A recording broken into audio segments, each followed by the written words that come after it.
Okay, I need to start again. Okay, student. Hi, my name is Junjie, and I worked with the URA on its long-term plan review. I'm Dee from Temasek Polytechnic. I guide and plan activities for students under Lively Places program with HDB. I'm Waikit, an MParks Youth Stewards for Nature program alumni. Hi, I'm Chun Fa. I'm the Deputy Chair for the Council for State Agencies Professional Development Committee. Hi, I'm Richard. I'm a member of the Accessible City Network and president of the Disabled People's Association.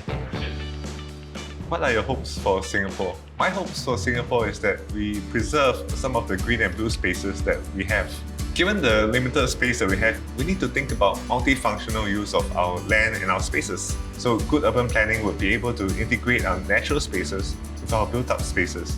Well, my hopes for Singapore, especially with the aging population, is to really pay focus on the older adult community. We can do that by forging relations and not forgetting to be inclusive within the community.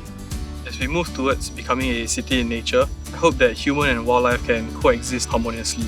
I had the opportunity of visiting the Centre for Wildlife Rehabilitation, and I got to learn about the fates of some of the animals that were brought in illegally due to a lack of awareness and misinformation.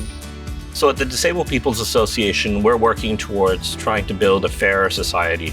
The built environment sector plays a very important part. It is really an enabler for how people get to education, to employment, to social life. COVID-19 posed a huge challenge for the industry, and we all had to work very fast to adapt to the environment, like embracing technology and digitalization. So we want to continue with this upskilling to build a resilient and nimble real estate agency industry. What are you doing to make Singapore better? We have an ongoing memorandum of understanding with HDB. Under the Lively Places program, we encourage students to create and develop activities to engage with the seniors and also to empower them.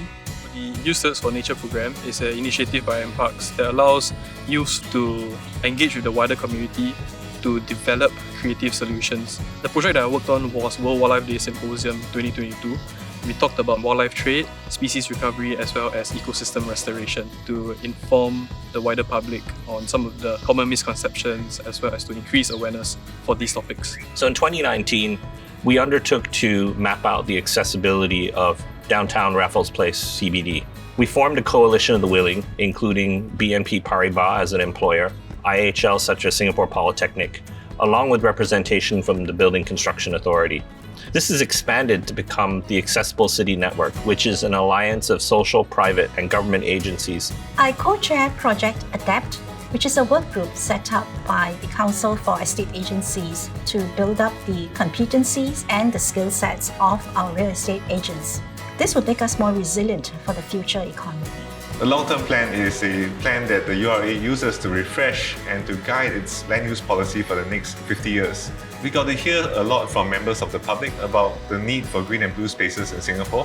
What is your biggest takeaway working with the MND family? Platforms like World Wildlife Day Symposium allows youths like myself to network and meet like-minded individuals so that in the future we can have regional collaborations. Right from the very outset of our project, Minister Desmond Lee committed to ensuring that our results would be shared widely across multiple government agencies. And having that kind of assurance gave us that confidence that we were on the right path. Taking charge of our own learning and development is one of the best investments we can ever make. I believe that this is a process that each and every one of us must embrace. Singaporeans are very passionate about green and blue spaces and other urban spaces. And the focus group discussions, the conversations we had, allow us to reveal some of the trade-offs between our own aspirations and the needs of all the other different groups of society. I think when we first heard about the Lively Places program, we were really excited to get our students to create activities for seniors. They feel a sense of satisfaction because they have never done a program of this scale by themselves. It was really heartwarming because the seniors treated our students like their grandchildren. What does it mean to build a better Singapore together? To be a truly inclusive and diverse nation, we really need to respect the contributions that people with disabilities can make and really empower everyone to have a fair right to education, employment, and a social life. There is so much that we can do together, building on our diverse experiences as well as perspectives, so that we can co-create solutions that are a lot more robust and transform Singapore into a global gateway. I think there is strength in numbers, and if we can get everyone on board, then we can realize all our dreams and transform all these into a better Singapore for tomorrow. It's very important that we understand different perspectives and why some decisions have to be made. As youths, we can be the catalyst for change in Singapore, be part of the solution, and start taking ownership for our city and nature. I mean, it doesn't matter where you live, the race, religion, socioeconomic status. Standing a hand of compassion is extremely important to build a more harmonious society.